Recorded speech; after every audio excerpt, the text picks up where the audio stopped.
What's up? We are live coming at you again for the final day of what we have coined AI Literacy Week. It has been an absolute roller coaster of fun all week, being on so many different live streams and webinars and having so many guests and incredible minds joining us to really talk a lot about what is AI literacy, what is AI, where does it fit in education, in our lives, in our children's lives? What do we need to do now, today, to protect our kids down the line? Because this stuff is coming at us fast. And what is not our responsibility as teachers and educators that should fall on someone else to do? And all of that has been talked about. We've had incredible conversations all week. And I'm so happy to be inviting a good friend of mine, Nick Provenzano.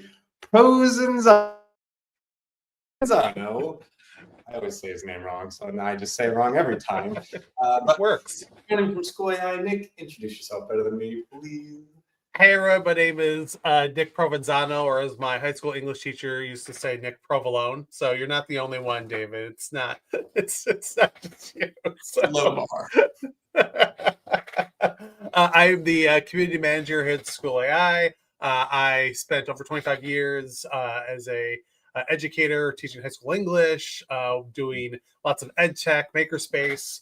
I've written books on makerspace, project-based learning. I was the ISTE Teacher of the Year and my state McCall organization Teacher of the Year as well. And now I get to work with SchoolAI as their community manager. I started 11 months ago, and now I get to work with teachers all over the world and other community managers like David, who are helping create spaces where teachers can explore learning and feel safe about not knowing things. And so seeing AI literacy this week and what book creators put together, just some of the top voices and resources that any person could want to learn and explore about AI. And so I feel very honored to represent SchoolAI as a part of a little bow on top of everything that's happened this week. So I'm excited to dive in and really explore what AI looks like from our point of view, but from the point of view of teachers that I've worked with all over the world. I am too. And Nick, leading up to this, I remember we had one of those calls that was 30 minutes, but could have been like 45 minutes to an hour, where it's just like jamming back and forth. And we should say this, and we should say that. Let's talk about this.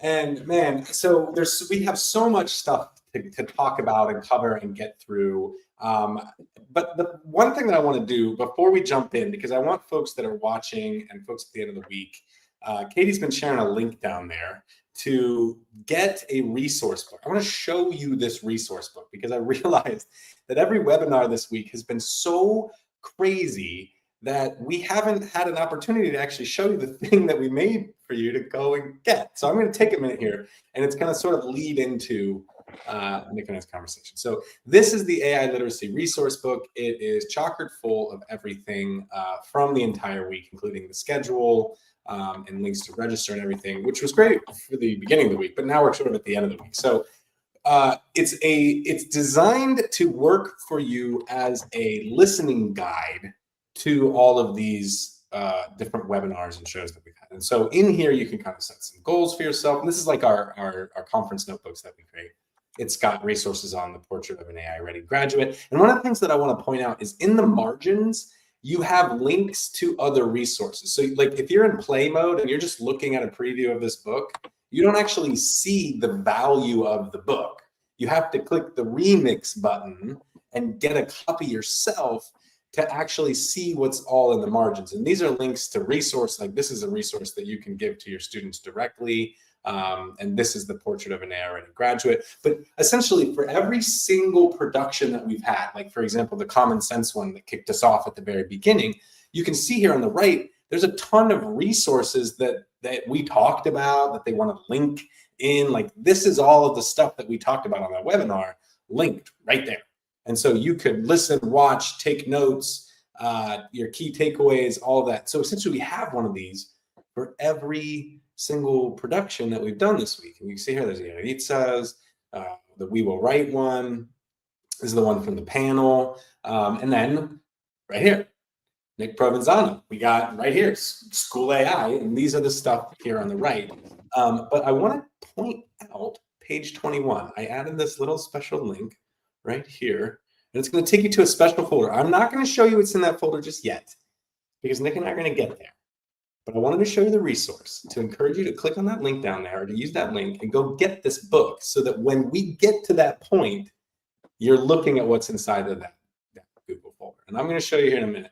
But Nick and I, we're going to back it up a little bit. We're going to take it back. So when we were talking, Nick, one of the things that we decided we really need to kick off with, and something that we've been doing really with everyone, is talking about how it is that you define AI literacy, and really teasing apart these like ideas of what it is that we need to be doing as educators to prepare students, and what it is that we need to be doing to prepare ourselves to prepare students. And we've gotten these huge conversations about it all week, but I would love to start there with yours, like, so we're on the same page. You cut out. Can you say that one more time? You cut out that last part. Oh, I'm sorry. I want to start. Okay. I want to start with your definition of AI literacy. Yeah. Right. This is the tough one. I look at it as a part of overall media literacy. The idea of AI literacy, like media literacy, is understanding what's out there and how to effectively use it, and also identify the positives and the negatives of how it is being used. And so media literacy, whether it's using something like Book Creator, like all tools can be used for good and used for learning, but also tools can be used negatively, right? It's not the tool, it's the user. So whether it's cell phones in the classroom, whether it's iPads, whether it's tablets, and all of those things that I think a lot of us in ed tech over the years have talked about, it's about understanding the tool. And so for those that choose to ignore it, you're setting up opportunities for students to use it negatively, whatever that tool is. And I think AI literacy is just that. It's understanding the power of AI, but also, to quote my Spider-Man, the responsibility that comes with that great power. Thank you, Uncle Ben. Another thing that's spot on, and that's the exact definition that we've been using and operating with all week. And one of the things that you're talking about that I think is really interesting from the panel that we spoke about is this idea that without having this literacy yourself as a teacher, it's really hard to navigate this with students.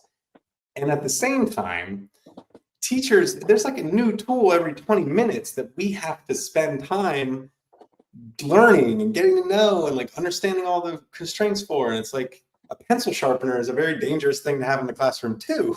Like, we have to teach the kids how to use everything. Where's the line? Like, at what point is it the responsibility of someone else to make these things safe and for us to be taught? And then where is it our responsibility to jump in and be like, I need to know what this is about in my classroom? And that's the $1 million question, right? And I think what I think is the best approach is when a school or a district has a designated coach, whether that's a curriculum coach, an instructional coach, a technology coach, whatever it is, but a person dedicated to being the one that's the early adopter, advanced scout. They're going to dive in and find the things that they think align to that school. Now, and it could be at the school level, it could be at the district level, but you need someone who is knowledgeable and willing to take those risks so that they can report back to the group and say, okay, you're going to ignore these 3 tools because these do not align with what we do. These are the tools that we want you to use. And for anyone involved in IT or the tech coach or anything like that, who have ever seen a teacher using a tool that's completely not approved by the district for lots of good reasons, and you get that like, oh my goodness, why are you using that? That's what happens when you don't have a system in place. And so if we don't do that, then you have teachers that go, well, there's everything out there and I don't have the time, so I'm not going to do any of it. And it's easy because the one resource that is finite is time. So if a teacher tells me they can't do something because of time, that is a really great argument. And then I have to drill down and go, okay, what do we mean by time? And I go, oh, you're right. Your prep is only 35 minutes long, but they want you to take this course that is 60 minutes long. When are you going to have the time to do that? Because you're allowed to have a life when the final bell rings. Like, those are things where, okay, maybe a coach takes that course, condenses it down to 30 minutes and does a lunch and learn, or comes and works with the teacher. So when a teacher says they don't have time, believe them, and then you need to problem solve that, because there's only so many hours in the day, so many hours in a student teacher's day. So it's not easy, but I was an early adopter, though. I made the time. Like, that was the thing that I enjoyed doing on my personal time outside of school. Not everyone is like that, and not everyone should be expected to be like that. So I think that as a school, that's the approach you need to take. And AI is no different. Just like when Google came out, oh my goodness, people thought the world was ending. Like, having teachers create things like on websites. Oh, that was like unheard of. And now it's a skill set that teachers are expected to know, to be able to use it at LMS. Like, that's just, it's a no go. If you go into a school and say, I don't use LMS, they're going to go, well, you don't have a job here. Yeah. There's no way you could function if you didn't. Right. And so those things will become new, and then they become standard. Then they become new. And some of those other things go away. Like, do we expect a brand new teacher to know how to use an overhead machine or a ditto maker? I don't think so. I hope not. But, there are certain skill sets, like changing the ink ribbon on a typewriter. How many people know how to do that? I mean, I do. Yeah, right. Those of us that are maybe veterans remember having to do that. But so it's cyclical. Some things will become unnecessary and some things will become new. And then eventually they like spin out. And AI is one of those things that it's the thing that we need to learn about, and it'll become old hand, and people entering the workforce will be like, yeah, I know how to do an AI prompt. Like, I took a whole class on prompting. Like, that's a thing. Or even like, you're still prompting. Right. So, yeah. Right. It's not just connected right to your brain. Oh my God. It's like in Back to the Future 2, where it goes, you have to use your hands. That's a baby's toy. Like, it's a baby's toy. But that's what we're looking at. I want to piggyback a little bit on what you said. You're having this person, there's always someone at the tip of that hipster spear in the schools digging into this stuff. And what we're hoping, and what you're saying is, hopefully they are received with open arms, that there's a committee or someone bigger who's listening. One of the big takes from yesterday, one of the questions that we put up for the big panel was, there's so many different AI frameworks out there. Which one should you choose? And overwhelming, everybody was like, none of them. They're all a starting point. They need to be customized to the people, the culture, and the community that you are applying them to. And so I want to just throw that into this argument, that I'm hoping that that person out there that's scouting out these tools is also someone who's trusted individual who's helping structure that framework that those new employees are going to come in and look at and be like, yeah, we've always been doing that stuff or whatever. But I think that's a really important takeaway from what happened yesterday, is that this is a team effort. It needs to be localized, and it needs to be a part of your community, or your community needs to be a part of the guidelines that help shape what you're saying. Use this, don't use this, and here's why, and here's why it's significant, and here's what I found out. But that's so much work. It's that is the other side of it. Is like, I used to run a tech blog on my own for fun for my school. Like, it was because it was the only way to communicate. And then I would send a regular email. And then the ID department was like, why are you doing this? I go, well, no one is. And I'm tired of getting 7 emails every day asking for something that does this. And so I just created a blog and I shared it out. But there isn't someone like me everywhere. And that's a good thing. Like, that's like, you don't need that type of person. You shouldn't have to. But when there is a void, something will fill it, right? And so if there's a tech void, something will fill it. And if that's using resources that maybe are not the best resources, they don't align to district policy. Like, if there is no policy, guess what? Then everything's going to go crazy. Like, AI policy is something that we can't just go, oh, it's fine. You need a policy, because teachers sometimes won't act because they're afraid of being in trouble. If there's no policy, then is it fair game, or does no policy mean I can't do it? I was a do it, ask for forgiveness type of person, but also I had the reputation of being the tech guy. So I had more like leeway to like make attempts or try things out with students, because I developed a reputation for trying things in the best interests of learning. And when you develop that reputation, it's okay to try and fail. As long as I could articulate, and I was able to, this is why I tried X, this is why it failed, this is what I learned from it. And for me and my students, I would always tell them, hey, literally never tried this tool before. It might blow up in my face. It might be the best thing we've ever done, but it'll probably be somewhere in the middle, but your feedback is important. And kids were always like, awesome. Like, we're doing something like no one else has done. Man, every time I said that, the kids started taking bets on whether it would blow up in my face. Like, you could see him in the back. Like, I got 10-1 on it. This is going to fail south real bad. And it usually did. I love this. And I hope that people listening, knowing that we're not sitting here saying that you need to go out and change the culture to use AI. In fact, I want to actually flip that, because there is this tool out there that has hired a crap ton of teachers and leverages all of their knowledge plus the community's knowledge to build an AI tool that's designed for kids and teachers. It's called SchoolAI. I remember. Oh, I got it. I remember. We were at. No, this was at. Yeah, I think it was at FATC, or it was at the DOT 2.0 launch. I was watching it online, and Nate Sanders, your head of product, is up there talking, and he shows this graph of like what happens. Like, here's a little school ice cream. You hit send on your little prompt and send it into this little like robot machine of all the little like places that it's an insane like mind map. It's like huge. You couldn't even zoom in on it. And I'm sitting here thinking, if that, and he's like, this is proprietary. This doesn't happen anywhere else. We're going out to different models. We're gauging what you wrote and what we know about you as an organization. And I'm like sitting here thinking, ChatGPT is not doing that.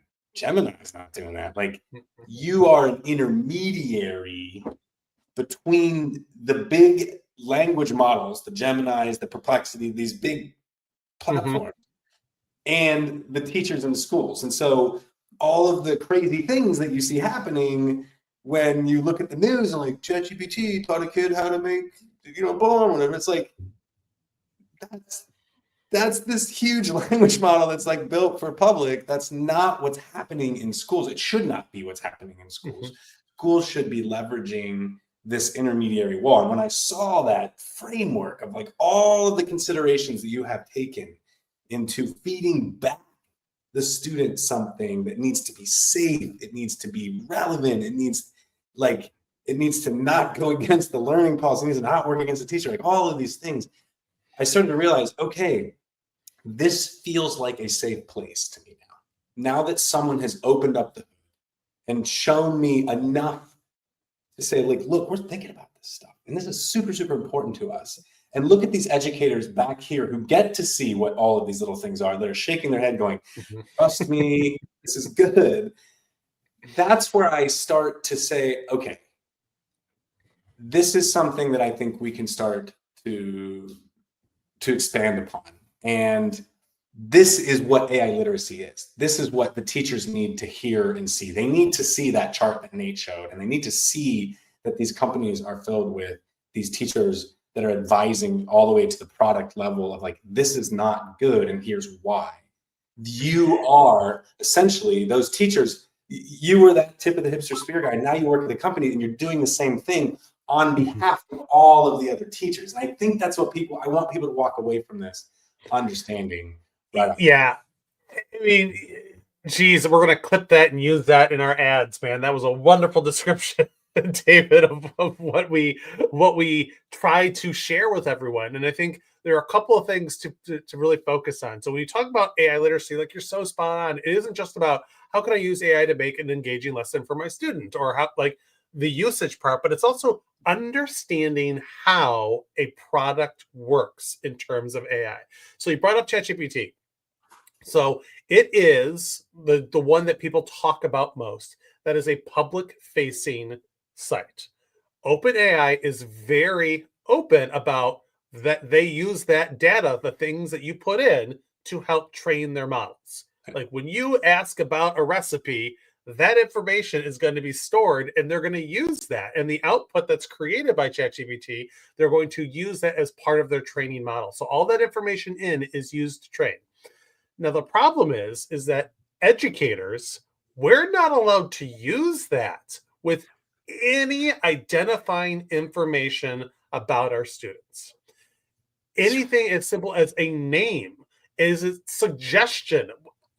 I go do presentations all over, and I always do my AI one. And I say, "Hey, who's ChatGPT?" And they raise their hands. And I say, "Hey, who like ever use it to plug in your student names to make a seating chart?" And some people raise their hands. I go, "Cool, you've broken federal law." And there's like this like murmur, and I'm just like, "Listen, I'm not gonna snitch. It's not what I'm here to do. But I'm telling you, you have now given that platform every single one of your student names. They now have it forever. And they literally know where they sit in your class. That's weird. That's At super weird. SchoolAI, we are fully COPA FERPA compliant. Any input from a student or a teacher that uses the platform is encrypted. It's encrypted when it goes out, like you said, to that map, and it chooses which large language model to use based on what question it's asked. Is it about foreign language? It's probably going to go here. Is it asking to create an image? It's going to go here. Is it asking about math? It's going to go here. No matter where it goes, it's encrypted. It's encrypted when it's answered. So the companies that are processing it, they can't see it. And then it's encrypted on the way back, and then it's encrypted when it's lying around waiting for you to use it. Nobody can see it. It is perfectly locked in. And the reason for that is that we do not use the data to train. Like, we're not using all of your project-based learning science lessons to make our project-based learning science suggestions better. That's not how we work. And so when you have an environment, and I remember when we talked about this walled garden, right? Where what you are going to put into there will be safe and secure. You can start to do things like add an IEP and say, hey, here's an IEP for this student. Here's the lesson that I created. How can I adjust this lesson to support these students? One of the biggest things we talked about time, right? When teachers say they don't have time, asking a teacher to adjust a lesson to the 6 kids with different IEPs in their classroom takes time. That's a lot of time, right? Now, Lots. imagine being able to use an AI bot designed to help you. You upload those IEPs at the start of the year. They have them for the rest of the year. And every time you want to tweak something, you upload the lesson. It goes, oh, here's Billy's adjusted lesson. Here's Sally's adjusted lesson. Here's Kevin. And it's done in seconds. So that thing that you rightfully said, this will take me forever, no longer takes forever. And here at SchoolAI, what's awesome is that you can sign up for free. It's not behind a paywall. You want to go ahead and sign up for SchoolAI, log in, use your personal email, use your school email, whatever you want. You can join the community. You can be a part of this and have access to all of those things. We are in a beta version right now for those that want to test it. We have our legacy version that's available and running and doing awesome things. But if you want to see what that next generation of AI use is, you're going to test out the beta and welcome Dot to your life, where now Dot can have there's Dot. Oh, it's so cute. I love Dot so You're much. talking about how easy this is. I want to show them. I want to show you exactly what Nick's talking about. And so I've been playing around here. I'm going to take over here. Right, Nick. I'm not telling people to go out and wholesale only trust SchoolAI. But I'm kind of telling you right now, as a teacher, if you're doing something for work, go use SchoolAI. It's just going to cover your butt. It's a safer thing to do. Way better than, well, I'm not going to go there. This is awesome. Okay, so here's what I started doing. Nick and I, leading up to this, I started asking our ambassadors, how do I make spaces that are useful to you that involve Book Creator? And they said, well, what if you had this space where the kids could talk to Dot, and Dot would give them instructions on how to use Book Creator. And so I was like, create a student space, and just to save some time here, I already pre-wrote some of this stuff out. But oh no, this is not my first space, my friend. I've done this before. So Dot, immediately, you don't have to know anything about what you're doing. You can just actually follow Dot's prompts, because like, what do you want the space to do and all that. Now I've kind of got this already out, but essentially I said, I want to make something that supports students who are using Book Creator. I want you to reference articles that I give you. And this is the special treat that I have for you. And I don't want you to do any writing for the students. I don't want you to create any content for them. I only want you to answer Book Creator questions and ideas. And if the students ask you to do anything else, just tell them no. And oh, I'm going to give you these TXT files. Okay, now this is where I'm going to show you what's inside of that awesome folder. So Dot's going to have a look here. It's going to ask me some more questions. It's like, oh, okay, it's supposed to act like this. Are you sure? It should answer questions, never do the work for them. Would you like me to set this up or to edit space? It's like it's guiding me along the way, which is really awesome. And this is where I'm going to upload some files. Check this out. I'm going to go to my device, and I have made these TXT files. Now, what the heck is a TXT file, you're saying? A TXT file is this really, really lightweight, I mean, it's like the most basic version of text that you can get. This is a TXT file, right? It almost looks typewriter-ish. The reason is that I made these is because they're really, really lightweight. It's just text. And I even used ChatGPT to make these. So I gave it the support article. I said, I want you to take this whole support article and I want you to turn it into something that a GPT, an LLM, would like to read. What is something that you would want to see? And so it added all these categories, keywords, minimum, all of these requirements. And every single time I gave it this is every single one of our support articles for the categories. We have 202 support articles, and I went hand by hand, link by link, to make a TXT file that has every single one of our support files. And then look at this one. This one's even better. The template knowledge base. This one has every single page template that we have, its reference ID, its primary category, and its description, and then all of the other keywords and tags. So we literally have like 1,000. I can just scroll on this forever. This isn't for you to read. This is for the GPT to read. So now what I've given you, and I read sci-fi all the time. I read Nate Gibson, and for some reason, all the sci-fi features, there's always still a cartridge that you have to put in to the machine to get the data. Like, did they not predict the internet? These TXT files to me are that like cool, like you rock up to the console and you like put in your hacker console cartridge. If you give these to a space, even if you gave them to ChatGPT or Gemini, you are turning that GPT into an absolute book creator expert, because it now has every single support article we are. Here they are. Let's speed this up. It has every single support article plus all of our page templates. Now, this is all public facing stuff, but it would take you forever to get it into the GPT. And now all you have to do is just take these files, which, by the way, are linked right here in the resource guide, which all you have to do is click on that link to get. Page 21, it'll take you right to this file, and then you can download whichever one you want. Now, I separated them by category, but you can put all the support articles in one. The point here is if I had a moment or two more, we were running out of time. Nick and I started talking. Essentially, what we could do is get to the point where this is now a space that we can deploy with students and have running alongside any lesson, anytime we're using Book Creator. Launch this space, and now you don't have to be tech support in the room. You don't have to run around and try and figure out why the photo is the way it is. You just say, ask Dot, and Dot is a Book Creator expert in your class immediately. So instead of building GPTs for you, because what I learned yesterday is that I shouldn't build your GPTs. I shouldn't build Dot for you. GPT just stands for like this little mini version robot that's just for you. I shouldn't build those for you. You should build those. But what I should do for you is give you these TXT files that you can upload in as these knowledge-based documents and turn Dot into an absolute book creator guru overnight. That's what I got, Nick. And that is such an amazing explanation. We're going to have you do all of our dot explanations moving forward because that was phenomenal. And for everyone that's like, oh my goodness, where can I get started?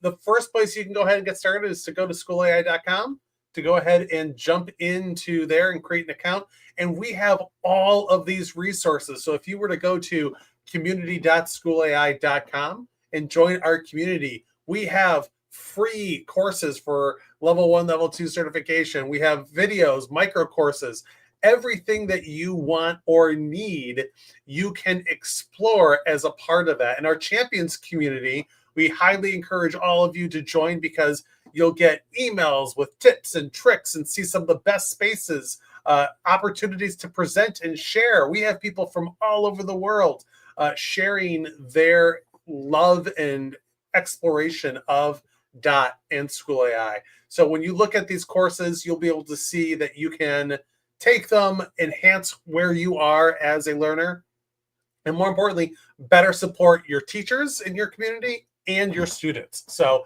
definitely sign up, join. You'll get to hang out with me online. That's sometimes a bonus, right? I'm in there too. I post in there. Yes, David is in there as well. And so sometimes it's overwhelming to feel like you have to reinvent the wheel, especially when you're learning a new tool, a new product. In our community, you have people teaching all the different subjects, all the different curriculum, and you can find what they're building and create your own. And it has been a game changer for all of us because, as David and I talked about, community is the most important thing when it comes to exploring and building and learning.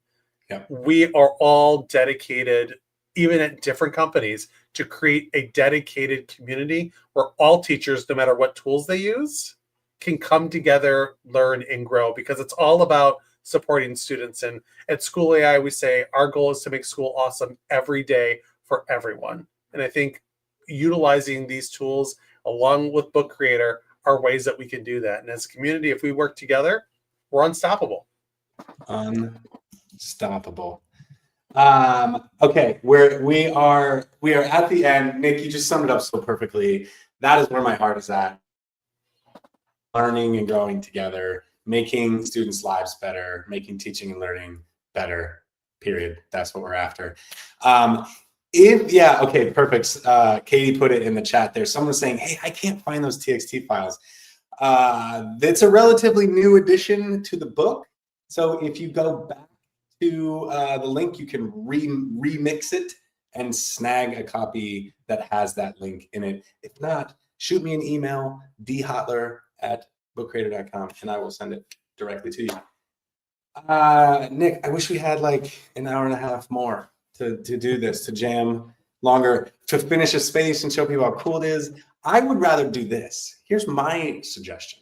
Okay. I want to see other people's GPTs that they make with my knowledge bases, because I talked to 3 different ambassadors who I had given like my version 1 knowledge bases to. So this is like version 3 knowledge base. I used to have like this PDF that was crap, and they still made some really cool things that I would have never thought of. So here's my call to action to folks. If you start sharing those spaces, either in the SchoolAI community or in the Facebook community for Book Creator, we're going to elevate those up. Right? Nick and I were talking about how we might maybe put up like a collection of spaces up on SchoolAI and their community space or something like that. If we start seeing these really amazing Book Creator spaces, both for storytelling with those files, whatever, we should make like a little collection, if nothing else, inside of the SchoolAI community. So we're going to do it. It's happening. We're going to take all of these things, and you're going to see next week, once we have some of these roll in, we're going to push it out. I'm going to push it out in my weekly email to make sure that everyone gets a access to these. And so if you have questions about building them, definitely don't hesitate to reach out to me, Nicholas@schoolai.com as well. I'm happy to connect. And like I said, no matter what community you're in, we are dedicated to helping you learn and help your students. So don't hesitate to reach out to any of us. I couldn't agree more. And just as a final reminder for the whole week, when you remix that book, The very last page, there is a scribbly line covering up the code where you can get a free 3 months of Book Creator to try it out alongside all of your SchoolAI stuff. So that was my final little pitch. Oh, there it is. I'll show it on stage. You just got to move this little guy right here, and it'll show that little code, and it'll be fun. Okay, Nick, thank you so much. Absolute pleasure to have you. A fantastic end to AI Literacy Week.